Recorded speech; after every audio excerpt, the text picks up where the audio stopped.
ചോദിച്ചാൽ പൂർത്തിയാക്കാം.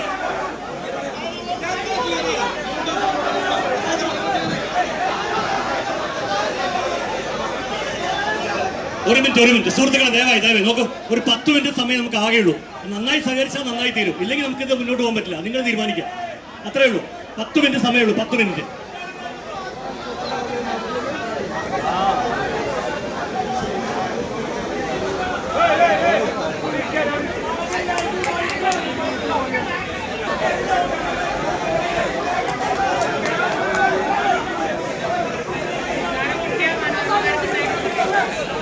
ഉണ്ടായിട്ടില്ല.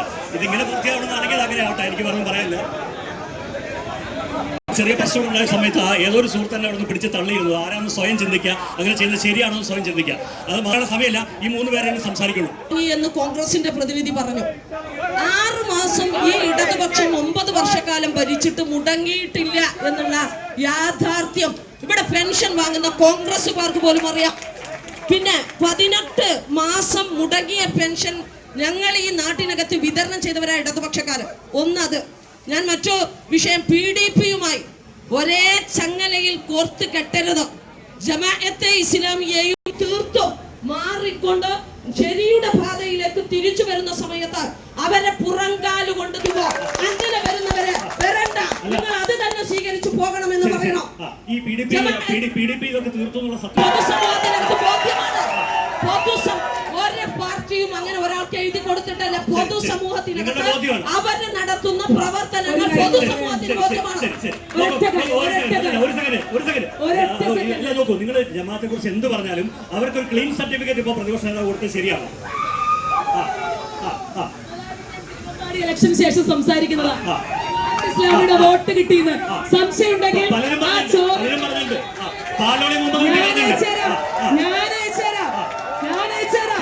ഒരു സംശയം പിണറായി വിജയനല്ലേ കഴിഞ്ഞിട്ട് പറയുന്നത്. അതുകൊണ്ട് പറയുമ്പോ ആലോചിച്ച് നോക്കിയിട്ടൊക്കെ പറയണം.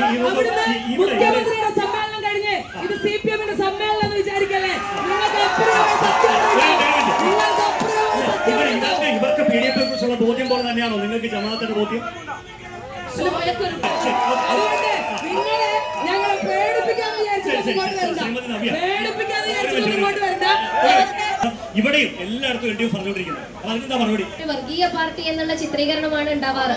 മതേതര പാർട്ടി എന്നുള്ള ലേബിലാണ് മതേതര പാർട്ടി എന്നുള്ള ലേബിളിലാണ് കോൺഗ്രസും LDFും അവര് സ്വന്തം ക്ലെയിം ചെയ്യുന്നത്. പക്ഷെ ഈ ഇലക്ഷൻ വന്ന സമയത്ത് ജമാഅത്ത് ഇസ്ലാമി എന്ന് പറഞ്ഞൊരു സംഘടനയുടെ പിൻബലം കോൺഗ്രസ് ആവശ്യം പിടിച്ചുകൊണ്ട് തന്നെയാണ് മതേതര പാർട്ടി എന്ന് പറയുന്ന CPM ആയാലും ശരി. ഉപതെരഞ്ഞെടുപ്പ് വരുന്നതെന്ന് നോക്കിയിട്ടല്ലല്ലോ കേന്ദ്രത്തിൽ നിന്ന് ഫണ്ട് കൊടുക്കുന്നത്. ഉപതെരഞ്ഞെടുപ്പ് വരുന്ന സമയത്ത് ജനങ്ങളിലേക്ക് വിതരണം ചെയ്യുന്നതിനുള്ള ഒരു പ്രക്രിയയാണ് ഇവിടെ സാധാരണ ജനങ്ങൾ ചോദ്യം ചെയ്യുന്നത്. ഓരോ മാസവും ലഭിക്കേണ്ട പെൻഷൻ എന്തായിരുന്നു പിണറായി പറഞ്ഞു? 2000 രൂപയാക്കും ക്ഷേമ പെൻഷൻ.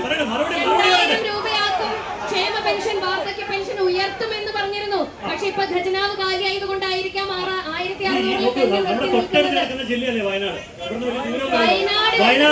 അല്ല, അതിനു മുൻപ് ഇവിടെ കവളപ്പാറയിൽ ഒരു ദുരന്തം കഴിഞ്ഞല്ലോ. അന്ന് കേന്ദ്ര സർക്കാർ കൊടുത്തിരുന്ന പണം കൊണ്ട് കവളപ്പാറയിലുള്ള എന്തെല്ലാം വികസനങ്ങളാണ് ഇവിടെ ചെയ്തിട്ടുള്ളത്. അല്ല, നമ്മുടെ നിലമ്പൂരിലുള്ള പ്രദേശം തന്നെയല്ലേ? അതും കൂടി ഇലക്ഷനിൽ ചർച്ച ചെയ്യണം. വയനാടിന് എന്താ കേന്ദ്ര സർക്കാർ കൊടുക്കാത്തത്? ഇവിടെ ദുരന്തമുണ്ടായിരുന്ന സമയത്ത് പ്രധാനമന്ത്രി നേരിട്ട് വന്ന് കണ്ടതിന് വയനാടിലെ പുനരധിവാസത്തിന് വേണ്ട ഫണ്ട് അത് കേന്ദ്ര സർക്കാർ കൊടുക്കാൻ തയ്യാറാണ്. ഏറ്റവും വലിയ ദുരന്തം വയനാട് ഉണ്ടായിട്ട് പ്രധാനമന്ത്രി വന്ന് ഒരു കുട്ടിയെ ലാളിച്ച് പൊറാട്ട് നാടകം കളിച്ച് തിരിച്ചു പോകാനല്ല. എന്ത് കൊടുത്തു ആ ജനതക്ക്? എന്ത് കൊടുത്തു ആ ജനതക്ക്? അതിന് മറുപടി പറയണം. റോഡുകൾ എടുത്തെടുത്തത് വളരെ നന്നായി. സ്ത്രീകളെ നടത്തിയ സാഹചര്യമാണ് കേരളത്തിലുള്ളത്. പിന്നെ ഇവിടെ പറഞ്ഞ ആശാമാരുടെ കാര്യം,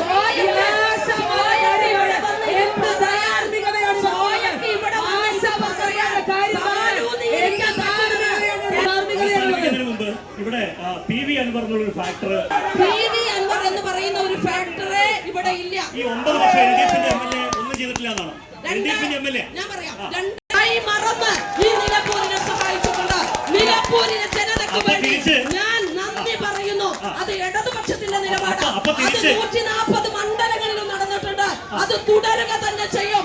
മൂന്നാം മുന്നണി ഈ കേരളത്തിനകത്ത് സർക്കാരിനെ കുറിച്ച് അദ്ദേഹം പറഞ്ഞു 9 വർഷം ഈ MLA-ക്ക് മാർക്ക് കൊടുക്കാറില്ല. MLA നന്നായി ചെയ്തു CPM അഭിപ്രായമില്ല. MLA മാത്രമല്ല 140 മണ്ഡലങ്ങൾ മറുപടി പറയട്ടെ. ഇതിനൊക്കെ മറുപടി ഉണ്ടാകണം. ഈ നാടിനെ മരുഭൂമിയാക്കി മാറ്റിയിട്ട് കോളേജ് ഉമ്മൻചാണ്ടി സർക്കാർ പ്രഖ്യാപിച്ച കോളേജ് പല നിയോജക മണ്ഡലങ്ങളിലും